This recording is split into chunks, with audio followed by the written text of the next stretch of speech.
welcome to Wax and Lyrical with Mains and Dutch. I'm your host, Mains, and my colleague, who makes Tom York look like a happy-go-lucky chap. It's Mr. Neil Dutton. How are we, Neil? Strange one. Well, I assume you've not noticed because you have no idea of modern pop culture that Radiohead brought an album out this week. That was a shrug of the shoulders. Neil has no knowledge of music whatsoever. What you should know is that you are as miserable, if not more miserable, than a Tom York song. Are Radiohead more miserable than Keane? I think consistently, because Keane did like about 2 albums. Like, this is like Radiohead's 10th. They've been consistently miserable throughout. No song more miserable than No Surprises, obviously. Which, if you don't listen to the lyrics, is actually quite a jaunty little tune. Yeah, but if you just... I've listened to the words, and it's less than jaunty. Yeah, so say don't listen to the lyrics. I mean, Suicide is Painless is quite a depressing song if you listen to the lyrics.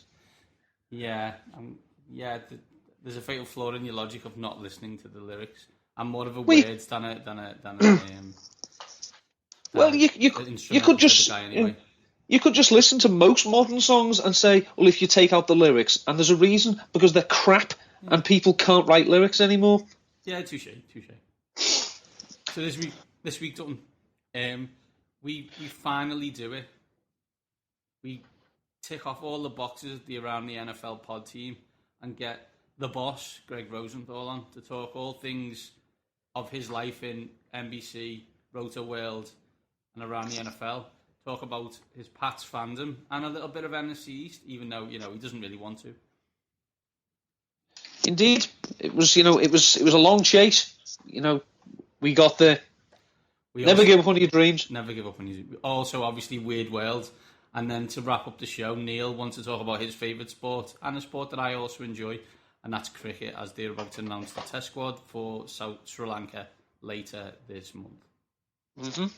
But let's get on with it, Neil. Let's get straight on with Weird World. Usually we get these kinds of stories, Neil, from listeners. We get a lot of good ones. This one, however, came via our WhatsApp group, from our group of friends who don't know we actually do a podcast, or if they do, are stunned by the fact that people actually listen to us. You say stunned, I would venture couldn't give a flying. Why would anyone listen to you two? Bleep are also phrases that we've heard. As my fiance walks past and nods, she knows she's one who doesn't listen to either of us. With good reason. With good reason, obviously. Here's the story, Dutton. Child picked up by Michelle Monet in Vietnam turns out to be 46-year-old married man. Michelle Monet is a Glaswegian entrepreneur and conservative peer. I don't know how those words all join together to make a person. I'm not sure how you can be from Glasgow and be conservative and be an entrepreneur and be a peer. It's all confusing.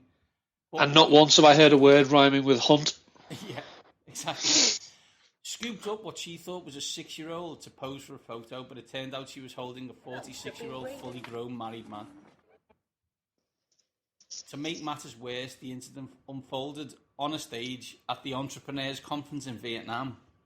Of course, where else would you have the Entrepreneurs Conference?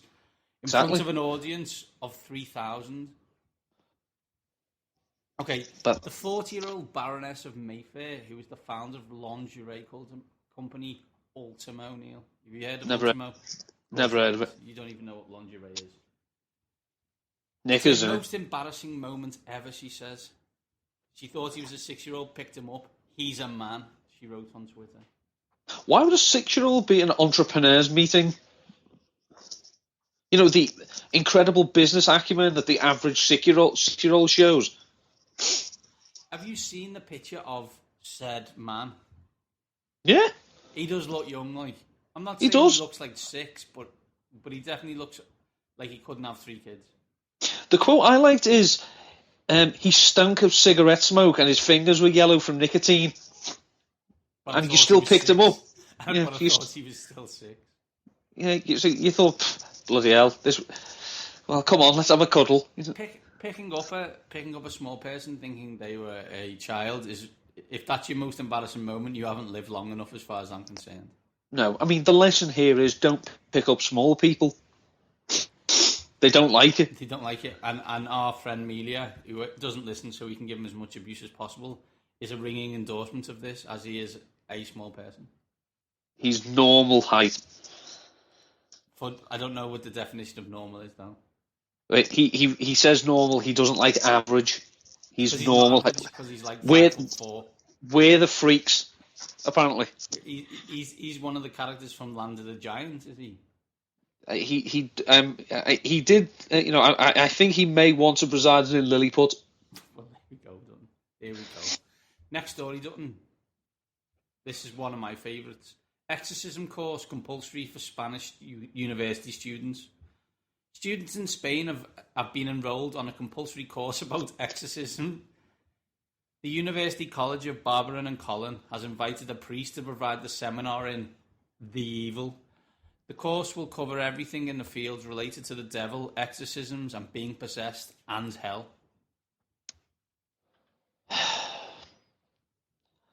They don't have Ofsted in Spain, though. I don't know if you heard the story, that like in North Carolina, the university, they enroll their students in a course that didn't exist. So I think it was American Studies. And that's my degree. They all passed. Yeah, that was my degree. Yeah, what's your degree in American Studies? Yeah, I mean, the irony of you being the one of us who did IT, and I'm the one who produces the podcast, and you can barely get your iPad to connect to Skype is not lost on me. I don't understand why, if I was doing a degree in biomechanics at this university, that I'd need Exorcism 101. And is it like you just watch The Exorcist and copy? And who do you prove? How do you pass the exam? Do they bring someone who has been possessed by the devil and you have to exorcise them? Well, if they've already been possessed, I mean, you assume you're going to have to put the devil back into them. So who's teaching that course? Or are we just leaving this to market forces? This is a very good point. Maybe we need to get like Tom Hanks to do another garbage film about Robert Langdon to find out. I don't know what you mean. He couldn't be more perfect, Robert Langdon, if he tried. I'm not going to swear, and if people know my thoughts on Tom Hanks, so I'm going to move swiftly on. Big fan. I know you are. You're an idiot. I meant you. Yes.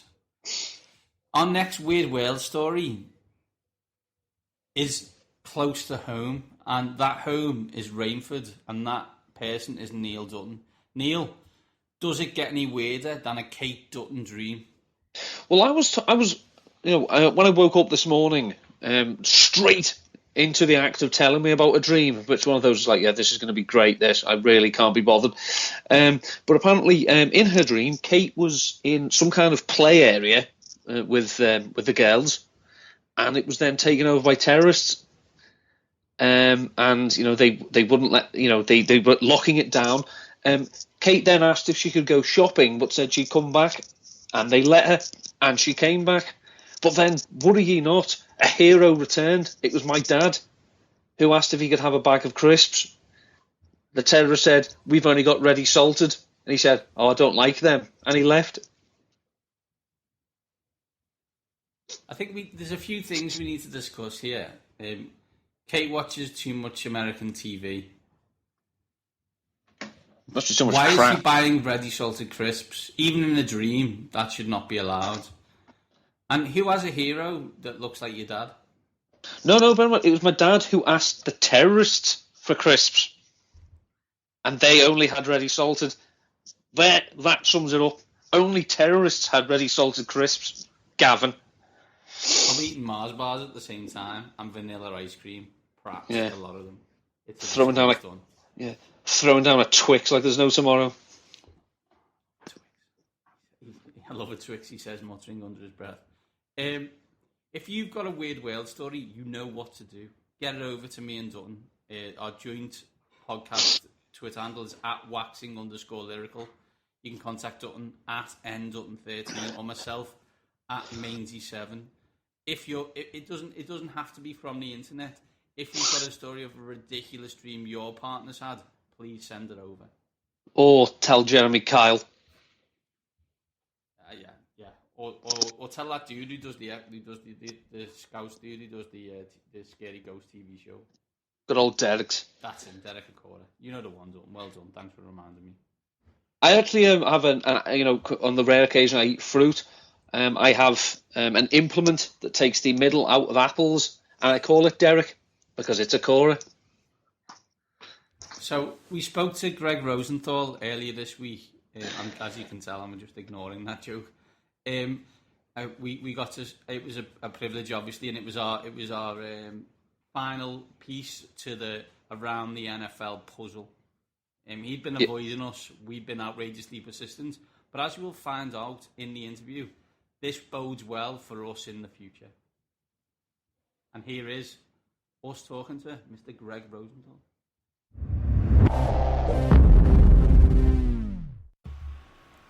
And joining us now, Max and Lyrical with Mains and Duts. It's a privilege to have Mr. Greg Rosenthal, the boss, as he's known on Around the NFL. Been with him since 2013. Previously spent 9 years covering the NFL for NBC Sports, Roto World, and Pro Football Talk. Hi, Greg. How are we today? What is going on? Good to be on the podcast finally. You know, I'm the last one apparently. Well, we even got the occasionals like Colleen Wolfe in before we got you. We were just paving the way for your eventual appearance. In a hierarchical situation, the boss has to be last on the totem pole. So obviously, an honour for us that you were able to give us some of your time. Well, I just hope it goes better than your appearance on Win West's Toaster. That's just if you set the bar nice and low. You know, I know your listeners might not remember or have seen that, but I believe you scored 0 on Win West's Toaster. So I just want to metaphorically score more than 0. Well, that's all we've got time for, Greg. My first question, Greg. It's especially the last few weeks. It's become a bit famous now that Evan Silver, the great Evan Silver, to give him his full title, he owes his job at Roto World to his insistent badgering of you for recognition. So, basically, you've had to put up with a similar level of harassment from me to come on this pod. So, should me and Paul expect this podcast to become something special akin to what Evan's position is now? Wow, I hope so. I mean, yeah, that would mean you're doing well because Evan Silva's the best guy in the business when it comes to fantasy football. Yeah, you're referring to my former Roto World coworker Evan Silva, who did badger me endlessly with emails trying to work for us, and so I kind of just gave him a chance, and he did not give up. And yeah, maybe we'll wind up taking this podcast, global. I don't know. So Greg, on that, I mean, the recently been a podcast basically on the history of Roto World, and there's a long list of names of now world famous who've been through the Roto World doors. When you joined, did you expect that kind of level of success from that company? Oh no! I mean, I didn't know much about it. There weren't many people. I had a full-time job right off the bat writing about fantasy football. There could not have been more than 2 or 3 people in the country, I think, at the time that was a true statement about. Where it was like I had benefits and stuff like that. I mean, I was making $500 a week, but it was a real job. And the minute I had it, I just knew I wanted to hold on to it as hard as I could and kill it. And I basically spent, the first 3, 4, 5 years there weren't a lot of hours that I wasn't working, that I was awake and not working, Saturdays here and there, because I just did not want it to go away. And no, I would never have guessed that it would become the thriving thing that it is. Matthew Berry was there, and he left actually right around when I got there, but I was the first full-time football writer they really had. And to see where it's gone to is pretty awesome.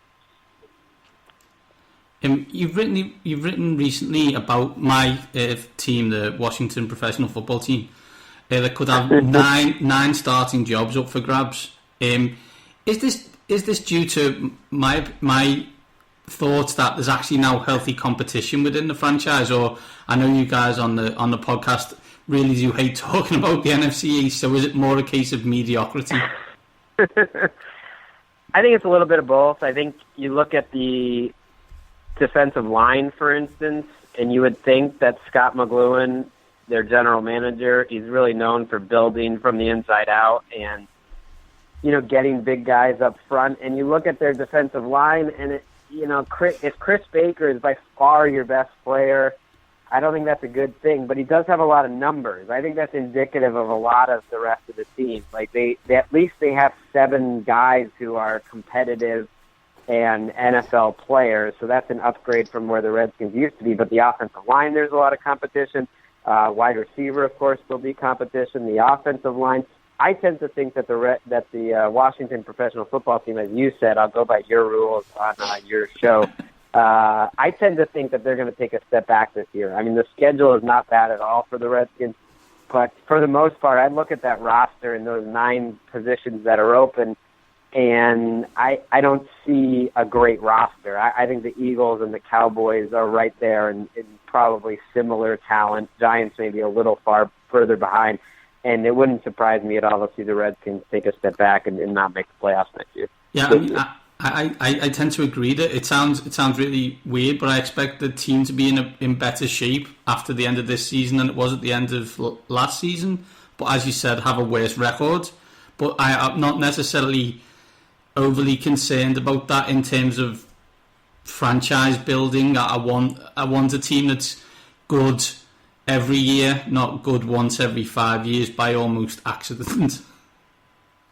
Yeah, I mean, if you look at where they're, we'll see if Kirk Cousins can be this good every year. But if you look at the talent around him, the skill position talent, you probably will re-sign either Deshaun Jackson or Garcon, and then you have him with Reed, and Crowder, and Dotson, and I love Matt Jones. And you're starting to build something pretty good there. You got to get the lines going, but they hit on Preston Smith as a draft pick, and McLuhan is the best thing that Dan Snyder has done in the last 10 years is hire Scott McLuhan. So I think with him, they do have a chance to build year after year, like you said.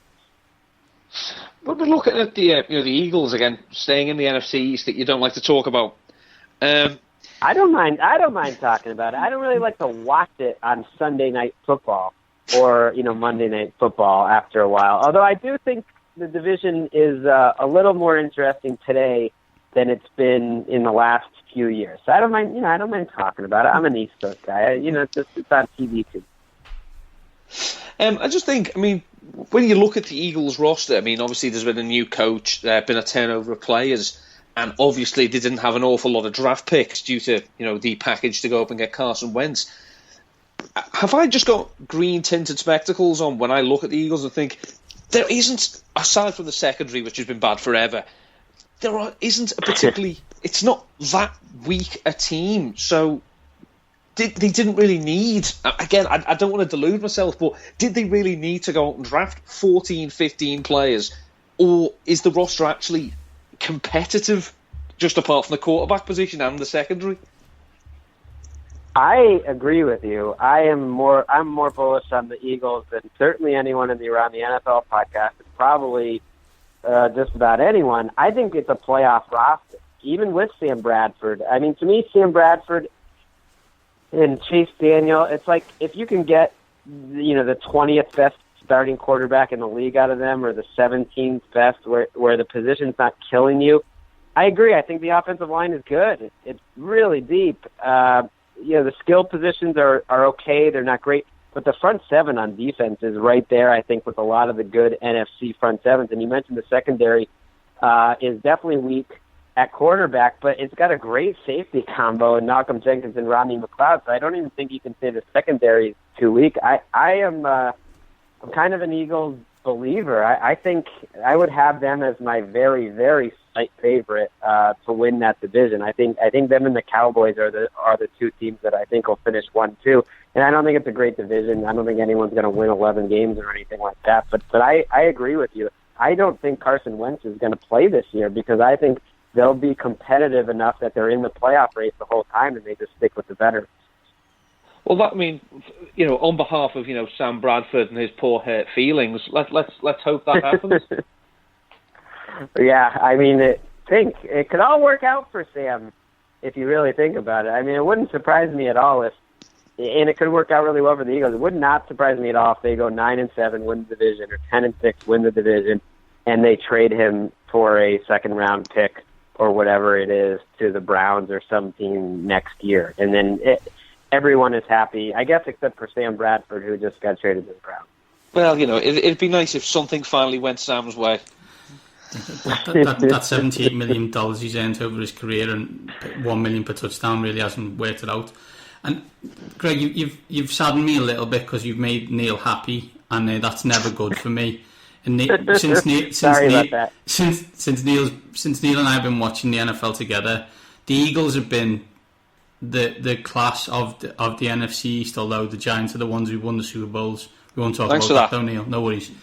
Well, how long do you go back as an Eagles fan, Neil? I started watching in 2000, so I was Andy Reid's second year. So the first thing you saw was Donovan McNabb getting booed as he was drafted as the quarterback. You timed it well then. I guess that's fair to say that the Eagles have been the class of the division, relatively. I mean, they haven't been a dominant team, but they've definitely been the best team in that division. Although you're right, you'd rather be a Giants fan, I suppose, with a couple titles. And the Redskins fan, it's almost a little underrated that how bad the Redskins have been in the last 20 years. They don't get mentioned with the Lions and the Browns as the sorriest team, but they should be in that conversation. I've tried to bring it up numerous times with Wes in relation to his former Cincinnati Bengals, and he is having none of my presumptions that they have been terrible for 20 years, and I should be at a similar stage than he was. But that's one of those things. Yeah, it's weird because they make the playoffs every 5 years or so and lose in the first round, and then so it seems like they've had some success, but just the free agents and the coaching changes, and it all goes back to ownership, and that is honestly why I have not really bought in on this group of Redskins yet. Although I do think they have a better base and a better chance than any Redskins GM coach combo that we've seen in the last 20 years. I do think they have a better chance. I'm more optimistic now, but there's something about them just being the Redskins under Dan Snyder that I expect it's all going to fall apart. Well, I've had a theory, Greg, that since McLuhan got the job, he has actually had Dan Snyder locked in a cupboard. And that's why some decisions seem to almost have the semblance of good footballing sense attached to them. There was unfortunately Bruce Allen posted them a cell phone a couple of weeks ago and managed to give Josh Norman $75 million, which I'm hoping will work for at least 2 years until we cut him, but we'll see. So I don't have a huge issue with that one. I mean, with the you do see some Snyder fingerprints though occasionally. I mean, RG3 stayed on the team all last year. That felt like Dan Snyder. I think they would have gotten rid of him before the year even started if it wasn't for ownership. I think that's like, I can almost imagine come in Scott, come in Jay. So what's the agenda? Oh, we've just got one player evaluation. That's fine. RG3 stays, but what was your question? Nothing, Mr. Snyder. Yeah, well, it's tough being a multi-millionaire / billionaire. Well, let's move off dysfunctional franchises and move on to the epitome of perfect franchise almost. And the as Mr. Hansis would call it, the throne of ease, New England Patriots, your team. We spoke recently to Run for Johnny in relation to does he ever get bored of seeing his team win all the time? And you're obviously from the Massachusetts area, so I guess are you, with all the teams being really successful in your lifetime, do you ever feel sorry for Dan or I suppose more likely Mark in terms of them constantly thriving for their teams to be successful and not getting anywhere near? And you can say things such as like, oh well, that fourth title we didn't really need it, I was happy with the third one. I have never said anything like that. That fourth title, by the way, I wanted that one more than just about any championship that I've rooted for as a fan, because it really just felt like it was cementing them as an all-time team. And more importantly, it let people remember that this later era, Gronkowski era Patriots, is actually better than they were when they won 3 titles. It really is, as a consistent team. They just haven't been able to win in the playoffs. They've had a lot of tough playoff runs. So no, I don't feel bad. And here's why. Look, when I was a big-time, losing my mind fan, living and breathing every single game, not missing a single Patriots game or Celtics game or Red Sox game throughout my childhood, they didn't win any then. They weren't terrible. The Patriots were mostly terrible until Parcells came there. The Celtics, I personally missed, when they were winning titles. I was 6 years old when they won in '86. And the Red Sox, people know their history. So I didn't get any of those titles my first 20, 25 years as a fan. So I felt like, not that I've earned all of this success, but that was the time in your life where I feel like it would have been truly life-changing. Although the 2001 Patriots and certainly the Red Sox has been amazing, I felt like at least I went through some hard times early to get the good stuff. So how about that for a political answer? That's very political. Beautiful. That's very good. But I know I'm wildly spoiled now, because there is legitimately a part of me that feels like, okay, we've been too lucky. I'm totally fine with whenever Brady leaves and Belichick leaves. I get it. They'll just be mediocre, and I can accept that for 10, 15, 20 years. I don't think most Patriots fans will accept that, but I as you mentioned, you obviously were much more passionate, as in fandom-wise, when you were a child, as we all are. I mean, I've been in a room when Ed Reed returned an interception who threw that, Dutton? Kevin Cobb. And Dutton walked out of my house, just flat walked out, didn't say anything, just walked out, slammed the door. Since you've been doing this professionally, because you have to be more analytical and write about all the teams, be much more objective, does the fandom not disappear but wane? It's waned a little bit, but I'd put it a different way, and I'm glad this is the way it's gone. It's more that I'm fans of other teams or players now, which I never, ever would have been. I first noticed it in '06, once I got over the disappointment of the Pats losing a 21-3 lead in the AFC Championship to Peyton Manning and the Colts. By the time the Super Bowl came around that year, I was rooting for the Colts. I wanted Peyton Manning to get his one ring just because I love football so much, and I didn't have a hate in my heart for Peyton Manning. And I thought, well, if they're going to get one, just do it now. They're there. And I literally was rooting them on, and I knew the old younger version of myself would never have gone there, because they were just, the enemy and the rivals, and they were Peyton Manning. And so I do find myself kind of falling for random teams. I used to like the Bengals a little bit back when Carson Palmer was there, and I kind of root for the Cardinals now. I'm not really caring whether they win or lose, but I appreciate it. And so that's probably what's different. But then again, when the AFC Championship rolled around last year and the Patriots took that loss, I was not handling it well. I was at work and I was not dealing with it well. So it still stings when I lose. It probably doesn't help that Dan was either texting you or next to you in the office screaming, "Take that," throwing of ease, no, I assume. It's worse. It's worse at the office, because I'm the type where if I'm at work, I'm not going to go crazy yelling and screaming. But listening to other people around me all just reveling in the Patriots losing, because basically everyone at the NFL or everyone in this country that's not a Patriots fan generally roots against them, which I get. They've won enough, so you just kind of root for the other team. People reacted when the Giants almost beat them in week 12 or 13 in our office, and they made that play that looked like they won the game, and that would have given the Patriots their first loss last year. And people were reacting like they just won the Super Bowl. This place exploded, and at that time, it's very annoying to be a Patriots fan at work. It could be worse. You say, when you lost the game against Denver, it was bad, but you didn't go crackers. It could have been worse. You could have bought, say, a bottle of champagne into your workplace to drink to celebrate your victory, I suppose. Yeah, you remember that well. Yeah, that was David Ely, our desk editor, who sits right across from me. And the second I get back to my desk after this podcast, I'm going to tell him that this came up, and he'll be delighted. He's a Panthers fan, of course. Yeah, I was there though. My first Super Bowl I ever covered was the Patriots 18-1 loss to the New York Giants, and it was much better being there. I think if I was in an office or watching at home on TV, it would have been much worse.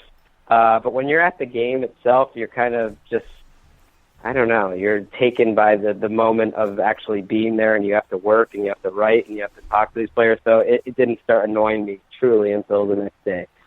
Yeah, I went to in the soccer world, I went to a Champions League final in 2007 and watched Liverpool get beat. And I was there thinking, this cost me. I was in Greece, so you had to fly to Greece. We had to travel all around Greece to get to the game. Then you watch them get beaten. You're just sitting there going, "Oh my God, that is horrific. Why have I spent all this money to go and watch my team get beat?" But you get over it eventually. I mean, it was 9 years ago, and I only bring it up once every couple of weeks now. Yeah, you're right. It was totally different because I was working at the Super Bowl, and it was obvious. It was my first Super Bowl, and I'm just thinking, wow, this is a great moment in my life and career that I'm getting to cover a Super Bowl. It's for NBCSports.com. I never would have expected that when I started at Roto-World. So I was kind of soaking that up. I didn't have to pay money, but that story reminds me of when I paid at least a week's salary to go watch Red Sox Yankees ALCS in 2004 Game 2. More than a week's salary to watch the Red Sox lose and the Yankees fans chanting "Who's your daddy" over and over for 3 straight hours to Pedro Martinez, and I leaving the stadium that night with all the Yankees fans chanting that and throwing Red Sox hats around that they could find. I was thinking, this is hell. This is hell on earth, is leaving this stadium right now. If this was like the rest of eternity, that would be hell. I have a similar situation where I went to Manchester United's ground to watch Liverpool play, and 5 minutes into the game we were 1-0 down and had a man sent off. So we played 85 minutes with 10 men, and at the time you're not allowed to leave. As the away team, you're not allowed to leave the ground. You're kind of policed in, so you just stuck there for 85 minutes of hell. And you were hungover? And I was hungover, yeah. 85 minutes of hell as my team got beat 4-0 by their bitterest rivals, while there was nothing you could do other than accept all the vitriol that every Manchester United fan in the ground could give you. That's hilarious. Yeah, that sounds bad. Not being able to leave is another level of you feel like you're in a prison or something. Greg, changing the subject a little bit, considering some of the stuff that never got edited out, how bad was the lost episode of the RJVP? Ooh, wow. Well, I can't really talk about that. It wasn't. It was bad enough. Yeah, like when we were doing it, it didn't quite register to me that we wouldn't be able to put it up. I thought there would be some blowback or some editing, and it just turned into something that was like, we like what you guys are doing, but we cannot put this up. But you can tape another episode. So we went with that. That makes perfect sense. We've all said things we shouldn't on a recorded show. So to not at least for the medium of podcast, it wasn't live.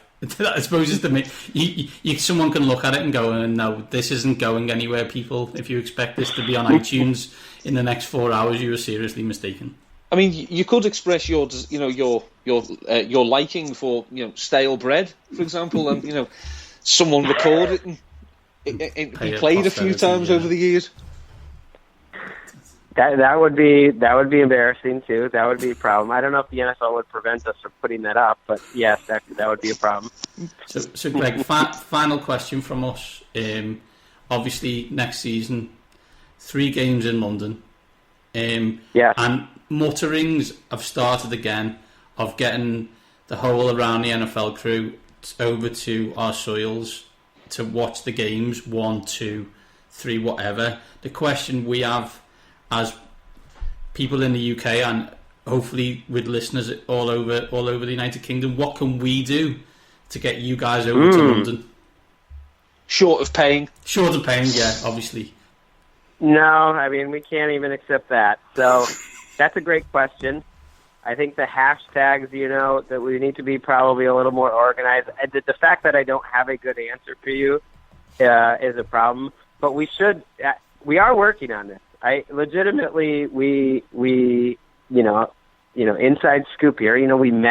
We met about this with a shadowy league figure at the NFL and started the process in motion and got some feedback on what we kind of need to do to put together a plan. And so we've been working on that this week, actually, and we're putting that together. And, man, I hope we can make it. I mean, I think we're going to try to do it. We're going to shoot for that first game, which is Colts-Jags. That's just the one I think that would work for the schedule.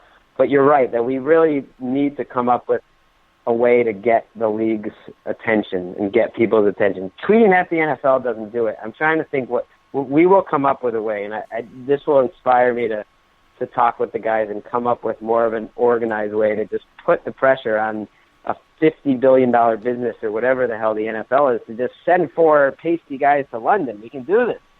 I mean, as Neil has pointed out at the start of the show, we can be persistent on Twitter, and we can make other people persistent. So if you guide the listeners in the right direction, me and Neil will definitely be trumpet blowers, so to speak, in terms of getting you guys over here. That's awesome, and it was awesome that Connor and Mark went last year, and now we just gotta build it. There are reams of papers, held in various courtrooms around the land that testify as to how persistent I can actually be. Exactly, but we can't get into that. Can't talk about them again. That's on our Lost podcast. So. Yeah, I was gonna say that. I want to hear about that. That sounds like a great episode. So, Greg, thanks a lot for your time. We know how busy you are, and it's been an honour to have you on the show. Hope to speak again soon. Yeah, it was great talking to you guys. Appreciate, the Roto-World references, the RJVP. Wasn't expecting that. So, always good to talk to you, Neil. Good to talk to you both. Well, Neil, that was the brilliant Greg Rosenthal talking us through multiple things and also a bit of positive Patriots talk, which we don't usually have on the show. We don't. I mean, as you pointed out, we got the one for the thumb, from the around the league, and we're coming up to an international tournament. It's a time to buy sticker albums, so you can say, we've got a Sessler, we've got swaps with Sessler, Wessling, we've got a Hansas, we've got the Shiny, we've got Colleen, and now we've got Greg. We've completed the set. It's excellent work done, and I love excellent use of Shiny. As they said, please keep an eye out for the hashtag that will be created by the Around the NFL guys to get them over to London so we can see them. Slightly disappointed personally that they're going to see what can only be the debacle that is Jags against Colts when we're going to see Wes's Cincinnati Bengals against my Washington professional football team. Yeah, we do need to get them over for one very, very important reason. It's Dan's round. It is, as always. Never mind. Never done, obviously. Final things, before we go, everyone who follows you on Twitter knows there's 3 loves in your life. The NFL. Cake. The NFL, your family, and cricket. And not necessarily in that order. Not necessarily in that order. No, I'm sure cricket is ahead of your family. Family had a good one. To be honest, they're in the top 3. They should be proud. Yeah. That's a medal-winning position. This week, England will announce their test squad for the Sri Lankans coming to the UK. They're already here, I believe. Mm-hmm. And so I wanted to get a couple of thoughts on your thoughts on a couple of questions. One of them being, who's going to open them? Well, the opening problem, the problem with the opening partnership has existed since Andrew Strauss retired in 2012. Since that time, we've had Cook and Compton, Cook and Root, Cook and Carberry, Cook and Robson, Cook and Trott, Cook and Lythe, Cook and Hales. It's not helpful. Someone needs to nail this down for longer than 10 tests. Alex Hales obviously opened in South Africa. Didn't look very good. I think he had one real innings of note, but he's probably in the man in possession. And England did win in South Africa, so it's probably. I forgot Moeen Ali as well. Cook and Ali opened, didn't they, in the UAE? But yeah, I'd say they're probably going to go with Hales. Adam Lyth is in a bit of a bad trot at the moment. Sam Robson, though, your lookalike, has scored some runs, but he's technically awful. We assume it's going to be Hales, although we're not convinced. Fair enough. I guess when we had our last tour, we had Ian Bell, and he's now probably no longer going to be with the squad. So the question is, who replaces Ian Bell? Is it someone who's already there, or are they going to bring in a new name? Well, I mean, Bell was batting at 3, then he was left out. And in South Africa, it was Nick Compton who batted at 3. In the first test, he looked solid. He looked like he'd got rid of a few technical issues. He looked a bit more commanding, like he was prepared finally to go out and grab the job. In the next 3 tests, however, he was timid, and again, he went back into his shell. I mean, it's all very well having a batsman who isn't going to get out. That's okay, that calms things down. When he can't score a run, or won't score a run, it becomes a bit of a problem. One name that has been mooted for quite some time, he's been in and around the squad, and whether he wants to they're going to bat him at 3 or 5, is James Vince of Hampshire. He's actually the Hampshire captain. He scored some runs for Hampshire against Lancashire in this most recent round of fixtures, a strike rate of about 29 runs per 100 balls faced. So he's shown he can grit it out, but he's a very, very elegant player. I mean, obviously there's an opening at 3, there's an opening at 5, because obviously James Taylor had to retire. We spoke about him the other week. So it's a top order with an awful lot of question marks against it. The only real, surefire certainties at the moment are Alistair Cook, who's scored 300s this summer already, Joe Root, who's going to bat at 4 and hopefully will stay at 4, Ben Stokes at 6, and Johnny Bairstow at 7. So if we move away from the batters, final question I guess would be on the bowlers. Are we reaching the renaissance of a Broad and Anderson opening partnership? Yeah, I think we are getting close to the end. I mean, Jimmy obviously missed some time in the Ashes last year. He was back in the UAE, very unforgiving place for a fast bowler, and he was he bowled in South Africa. He did his job. He didn't look particularly threatening, but unless you're the pace of Dale Steyn, it's hard to really do anything as a swing bowler on those conditions. Broad is, Stuart Broad is of a type it's incredible. When he's in the mood, he can take 5 wickets like that. It's incredible. He's such a streaky bowler. I don't mean streaky as in he's lucky. I mean, once he gets into a rhythm, wickets just tumble. Obviously, the other bowling options, we've got Mo Ali is going to bat at 8 and be the main spinning option. Ali scored some runs as well, and you could argue the fact he scores runs hurts him because it shows, you can score runs at 8, that's fine, we'll stick with you. Adil Rashid has scored a few runs and he's taken some wickets so far this summer, but they're not going to play 2 spinners at Headingley. So the other question is Stephen Finn is probably going to come back into the team, and maybe Liam Plunkett, who's again, he can bat. This England team can bat all the way down. I guess the question is how fearful should they be of the Sri Lankans and what they are capable of? Well, Sri Lanka have this nasty habit of punching above the weight when they come to England. I don't think England haven't beaten them in a series since 2003, or was it 2002? Sorry, 2006 they drew 1-1 after 3 tests. They beat them 1-0 in 2011, but that was due to one weird session in Cardiff. They're not the strongest team. They always seem to be racked with strife, but the one thing they do have, they'll always have spinners who take wickets because it's Sri Lanka against England. But you'd have to say that England should beat them. But Striker tend to do well at Headingley for some annoying reason. I'll be there on Friday, hopefully, to see, assuming England don't bat first on the first day. Alistair Cook needs 36 runs to be the first English batsman to 10,000 in Test cricket. There you go, Dutton. I have a feeling I may be in a Test further north later on in the summer. Nice. Chesley Street. So we'll see. Wrap up. Yeah. It could be cold for people who are going. Very cold. It usually is in Durham. That is the north. It's damn near beyond the wall. Mm-hmm. So, Dutton, that's it. We've talked Weird World.